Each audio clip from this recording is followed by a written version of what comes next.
നമസ്കാരം. ഭൂമിയിലൊരു പറുദീസ ഉണ്ടെങ്കിൽ അതാകുന്നു കാശ്മീർ എന്ന് ചിന്തിച്ച ഒരു കാലമുണ്ട്. പോയി മറഞ്ഞ ഒരു ഗതകാലം. ഭൂമിയിലെ ഏറ്റവും മനോഹരമായ പ്രദേശമായ സ്വിറ്റ്സർലൻഡ് ആണെന്ന് പലരും കരുതുന്നു. ഒരു മിനി സ്വിറ്റ്സർലൻഡ് എന്നറിയപ്പെടുന്ന പഹൽഗാം പ്രദേശത്ത് കഴിഞ്ഞ ദിവസമുണ്ടായ ഭീകര ആക്രമണം ലോക മനസാക്ഷിയെ ഞെട്ടിച്ചിരിക്കുന്നു. 3 വ്യത്യസ്തമായ ആംഗിളുകളിൽ ആ വിഷയത്തെ വ്യത്യസ്തമായ വീഡിയോകളിലൂടെ സമീപിക്കാം എന്നാണ് കരുതുന്നത്. ഇത് ആ സീരീസിലെ 1ാമത്തെ വീഡിയോ ആണ്. എന്താണ് ഈ ഭീകരാക്രമണത്തിന് ഭീകരരെ പ്രേരിപ്പിച്ച പ്രധാന പരിഗണനാ വിഷയങ്ങൾ? ഭീകര സംഘടനയുടെ പേര് വ്യക്തമായി ഇപ്പോൾ പറഞ്ഞു കഴിഞ്ഞു.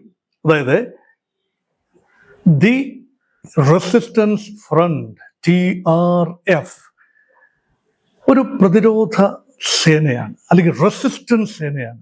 ലഷ്കർ ഇ തോയ്ബയുടെ ഒരു പോഷക സംഘടന, അല്ലെങ്കിൽ ഒരു ഫ്രോണ്ടൽ ഓർഗനൈസേഷൻ, അല്ലെങ്കിൽ പ്രാദേശിക വിഭാഗം, എങ്ങനെ വേണമെങ്കിൽ അല്ലെങ്കിൽ ലഷ്കർ ഓപ്പറേഷൻസ് കാശ്മീരിൽ നടപ്പാക്കാൻ ചുമതലപ്പെട്ട വിഭാഗം. ആ ഒരു വിഭാഗമാണ് ഇതിന്റെ ഉത്തരവാദിത്വം ഏറ്റെടുത്തിരിക്കുന്നത്. കൃത്യമായി പറഞ്ഞാൽ ലഷ്കർ ഇ തോയ്ബ നടത്തിയ ഭീകരാക്രമണം തന്നെയാണ് എന്ന് തീർച്ചയായും കരുതാം.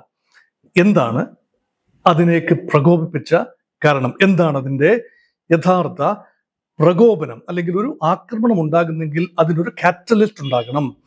വെറുതെ ആരെയും ആക്രമിക്കില്ല. ഒന്ന്, പാകിസ്ഥാൻ എന്ന രാജ്യം കാശ്മീർ ഭാരതത്തോട് ചേർന്നതിനെ ആദ്യം മുതൽ തന്നെ അംഗീകരിക്കുന്നില്ല എന്ന് നമുക്കറിയാം. അത് കാശ്മീരിന്റെ ഭൂതകാലത്തിലേക്കാണ്. ആ വിവരണമല്ല ഇപ്പോൾ ഉദ്ദേശിക്കുന്നത്. മറിച്ച് എങ്ങനെയും കാശ്മീരിനെ ഡീസ്റ്റേബിലൈസ് ചെയ്യുക, അതുവഴി ഭാരതത്തെ അസ്ഥിരപ്പെടുത്തുക. ഇത് പാകിസ്ഥാന്റെ ഒരു പദ്ധതിയാണ്. അതിന്റെ ഭാഗമായി എവിടെയെല്ലാം ആക്രമണങ്ങൾ നടത്താമോ, ബോംബെ ഭീകരാക്രമണം 2008 വിഖ്യാതമായ സംഭവമാണ്. കോയമ്പത്തൂർ സ്ഫോടനങ്ങൾ, ഹൈദരാബാദിൽ, ഡൽഹിയിൽ, മുംബൈയിൽ തന്നെ 3 ആവർത്തി വ്യത്യസ്തമായ സ്ഫോടനങ്ങൾ.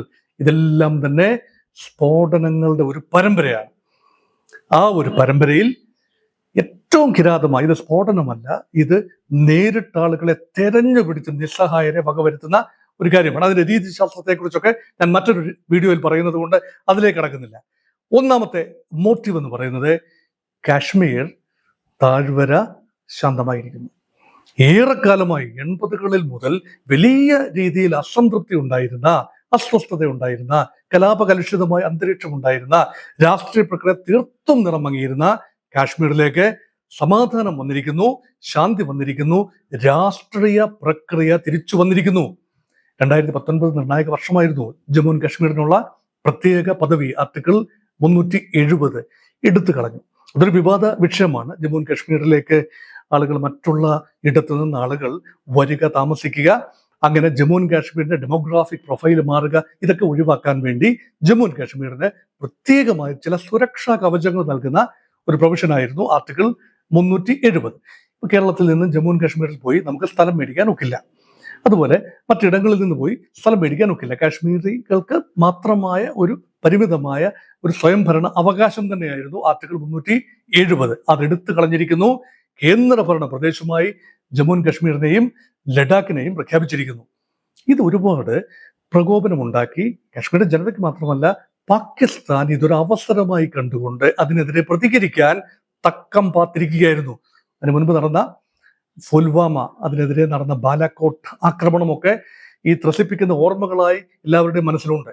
അതുകൊണ്ട് ഈ ജമ്മു ആൻഡ് കാശ്മീരിന്റെ ആർട്ടിക്കിൾ 370 എടുത്തു കളഞ്ഞതിന് ശേഷം ചെറിയ ആക്രമണങ്ങൾ സംഭവിച്ചുവെങ്കിലും 28 പേരുടെ ജീവൻ പൊലിയുന്ന ഒരു വലിയ ആക്രമണ പദ്ധതി ഇതുവരെ ഉണ്ടായിട്ടില്ലായിരുന്നു. അത് മാത്രമല്ല, ജമ്മു ആൻഡ് കാശ്മീരിൽ ടൂറിസം വളരുകയാണ്. കോവിഡ് കാലത്ത് ഒരു 2019-20 കേവലം 40,000 പേര് മാത്രമാണ് കാശ്മീർ സന്ദർശിച്ചത്. അതിന് മുൻപ് ലക്ഷങ്ങൾ സന്ദർശിച്ചിരുന്ന സ്ഥലമാണ്. പക്ഷെ അതിനുശേഷം ഘട്ടം ഘട്ടമായിട്ട് ഉയർന്ന് ഇപ്പോൾ ഈ കഴിഞ്ഞ വർഷം കാശ്മീർ സന്ദർശിച്ചത് 29 ലക്ഷം പേരാണ് കാശ്മീരിൽ വിനോദസഞ്ചാരികളായി എത്തിയത്. അമർനാഥ് യാത്രയ്ക്കും മറ്റ് ഭക്തി നിർഭരമായ അന്തരീക്ഷങ്ങൾക്കും ഒക്കെ പിന്നെ തീർത്ഥാടനത്തിന് വേണ്ടി വരുന്ന എണ്ണം ഒഴിവാക്കി പ്യോർലി സൈറ്റ് സീയിങ്ങിന്, വിനോദസഞ്ചാരത്തിന്, ട്രക്കിങ്ങിന് ഒക്കെ വരുന്ന ആളുകളുടെ എണ്ണമാണ് 29 ലക്ഷം. 2024 കലണ്ടർ വർഷത്തെ കണക്കാണ്. 2023 27 ലക്ഷം, 2022 25 ലക്ഷം. അങ്ങനെ ലക്ഷക്കണക്കിന് ആളുകൾ കാശ്മീരിലേക്ക് വരുമ്പോൾ അതിനർത്ഥം എന്താണ്? കാശ്മീർ സ്വച്ഛന്തമായിരിക്കുന്നു, സുഗമമായി അവിടേക്ക് പ്രവേശിക്കാം. അങ്ങനെയൊന്നും 90കളിലും 2000കളിലും അങ്ങനെ നമുക്ക് ചിന്തിക്കാനാവില്ലായിരുന്നു. കാശ്മീരിൽ പോകുന്നതിനെ കുറിച്ചൊക്കെ ഉള്ള കാര്യങ്ങൾ ചിന്തിക്കുക പോലും ചെയ്യാതിരുന്ന ഒരു കാലഘട്ടത്തിൽ നിന്നും കേരളത്തിൽ നിന്നുൾപ്പെടെ ഇഷ്ടം പോലെ ടൂർ പാക്കേജുകൾ. ഇപ്പോൾ തന്നെ ആക്രമണം നടന്ന സമയത്ത് കേരളത്തിൽ നിന്നും അനവധി സംഘങ്ങൾ കാശ്മീരിന്റെ വിവിധ ഭാഗങ്ങളിൽ, പഹൽഗാമിൽ ഉൾപ്പെടെ 2-3 കേരള സംഘങ്ങൾ ഉണ്ടായിരുന്നു. അതിൽ ഒരു ഫാമിലിയിൽപ്പെട്ട രാധാകൃഷ്ണനാണ് അവിടെ മരിച്ചത്. അപ്പൊ ഇവിടെ ഒരു കേരളത്തിന് ഒരു ജീവൻ മാത്രമാണ് പൊലിഞ്ഞത് എന്ന് വേണമെങ്കിൽ പറയാം. പക്ഷേ പാൻ ഇന്ത്യ ലെവലിൽ കർണാടകത്തിൽ നിന്ന് 2 പേര്, തമിഴ്നാട്ടിൽ നിന്ന്, മഹാരാഷ്ട്രയിൽ നിന്ന്, ഉത്തർപ്രദേശിൽ നിന്ന്, ഗുജറാത്തിൽ നിന്ന്, എല്ലാ സംസ്ഥാനങ്ങളിൽ നിന്നും ഉള്ള ആളുകൾ അവിടെ പൊലിഞ്ഞു വീണു. അത് മാത്രമല്ല, വിദേശത്ത് നിന്ന് ഒരു ഇസ്രായേലി പൗരൻ, ഒരു ഇറ്റാലിയൻ പൗരൻ, അതുപോലെ നേപ്പാൾ പൗരത്വമുള്ള ഒരാൾ, ഇങ്ങനെ UAE-യിൽ, അത് ഇന്ത്യൻ വംശജൻ തന്നെയാണ്, UAE-യിൽ നിന്ന് വന്ന ഒരാൾ, അങ്ങനെയൊക്കെ വിദേശത്ത് നിന്ന് വന്ന ആളുകൾ ഉൾപ്പെടെ അവിടെ പൊലിഞ്ഞു വീണപ്പോൾ കാശ്മീർ ശാന്തമല്ല എന്ന് തെളിയിക്കാനായി പാകിസ്ഥാൻ അതിന്റെ ഇന്റർ സർവീസ് ഇന്റലിജൻസ് ഏജൻസി ലഷ്കർ-ഇ-തോയ്ബയെയും അതിന്റെ പോഷക സംഘടനയായ ദി റെസിസ്റ്റൻസ് ഫ്രണ്ടിനെയും ഉപയോഗിച്ച് നടത്തിയ ആക്രമണം. ഇതാണ് ഒന്നാമത്തെ ഒരു പ്രകോപന കാരണം. ഇന്ത്യ നന്നാകുന്നു, കാശ്മീർ ശാന്തമാകുന്നു, ആ ശാന്തി കളയരുത്. രണ്ടാമത്തേത്, കാശ്മീർ വിഷയം ഏതാണ്ട് മറന്ന മട്ടാണ്. കാശ്മീർ ഒരു തർക്ക പ്രദേശമാണെന്ന് പാകിസ്ഥാൻ പറയുന്നു, ഇന്ത്യ പറയുന്നു അതല്ല, ഇന്ത്യയുടെ പരമാധികാര പ്രദേശമാണ്. പാകിസ്ഥാൻ പറയുന്നു നമുക്ക് ചർച്ച വേണം, ഇന്ത്യയും പാകിസ്ഥാനും തമ്മിൽ ചർച്ച വേണം, അത് കാശ്മീർ വിഷയത്തിലുള്ള ചർച്ചയാണ്, കാശ്മീരിന്റെ ഉടമസ്ഥാവകാശം സംബന്ധിച്ചുള്ള ചർച്ചയാണ്. ഇന്ത്യ പറയുന്നു ഒരു ചർച്ചയുമില്ല, കാശ്മീരിൽ ഒരു വിഷയമില്ല, കാശ്മീർ ഇന്ത്യയുടെ അവിഭാജ്യ ഘടകമാണ്. ഇപ്പോൾ എന്തെങ്കിലും ഒരു വിഷയമുണ്ടെങ്കിൽ അത് ജിൽജിത് ബാൽട്ടിസ്ഥാൻ മേഖലയാണ്, പാക് ഓക്യുപ്പൈഡ് കാശ്മീർ, നിയന്ത്രണ രേഖയുടെ മറുവശത്തുള്ള പാകിസ്ഥാന്റെ കൈവശമുള്ള കാശ്മീർ ഭാഗമാണ് പാക് ഓക്യുപ്പൈഡ് കാശ്മീർ.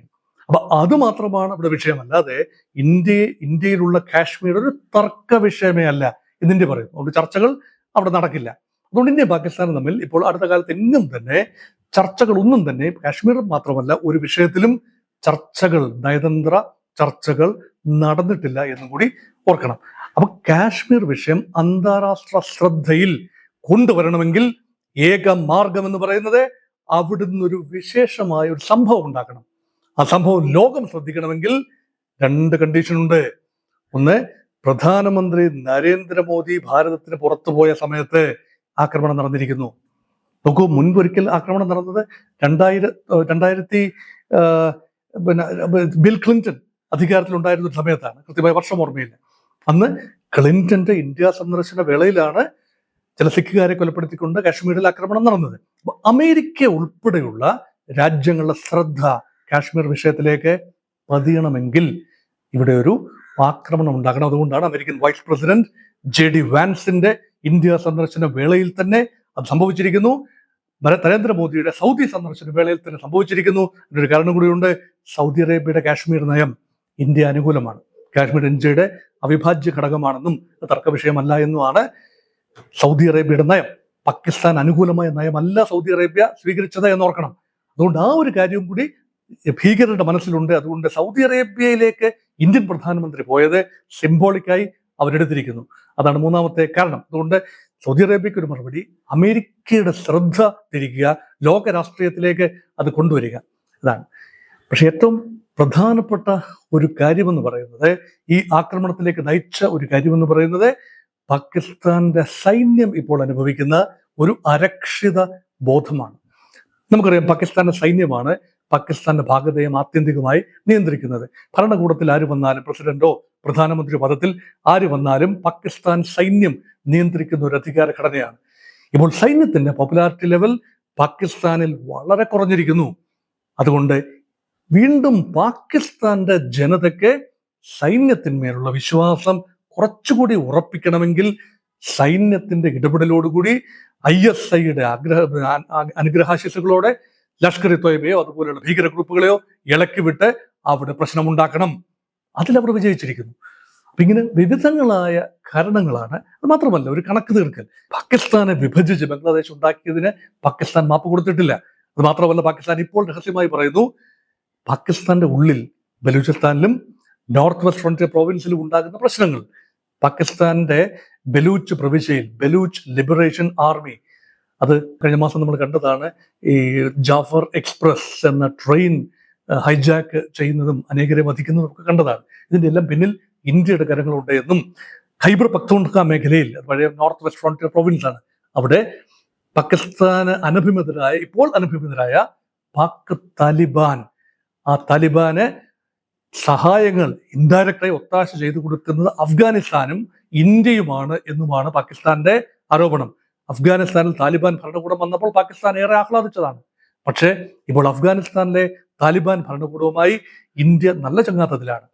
അങ്ങനെ പാകിസ്ഥാൻ രണ്ടു വശത്തു നിന്നും, ഇറാനുമായി അത്ര നല്ല ബന്ധമല്ല, അയൽ രാജ്യമാണ്. അഫ്ഗാനിസ്ഥാനുമായി പാകിസ്ഥാൻ നല്ല ബന്ധമല്ല, കിഴക്ക് വശത്ത് ഇന്ത്യയുമായി നല്ല ബന്ധമല്ല. Pakistan get sandwiched. അങ്ങനെയാണെങ്കിൽ ആകെയുള്ള രജതരേഖ ബംഗ്ലാദേശിൽ ഭരണമാറ്റം ഉണ്ടായിരിക്കുന്നു. അത് ഒരു പാക് അനുകൂല നിലപാടിലേക്ക് പോകുന്നു, ഇന്ത്യ വിരുദ്ധ നിലപാടിലേക്ക് പോകുന്നു മുഹമ്മദ് യൂനിസ്. പക്ഷെ ഈ സാഹചര്യം മുതലെടുത്തുകൊണ്ട് കാശ്മീരിൽ ഒരിക്കൽ കൂടി ലോക ശ്രദ്ധയും പാകിസ്ഥാൻ ജനതയുടെ ശ്രദ്ധയും എല്ലാം കേന്ദ്രീകരിക്കാൻ പാകിസ്ഥാൻ കണ്ടുപിടിച്ച ഒരു മാർഗം എന്ന നിലയിലാണ് ഇതാണ് ഇതിന്റെ പിന്നിലെ, ഈ പഹൽഗാം ആക്രമണത്തിന്റെ പിന്നിലെ സമവാക്യങ്ങളാണ് ഞാൻ പറയുന്നത്.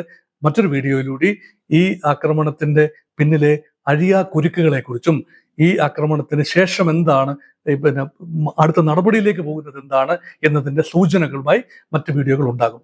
Thank you.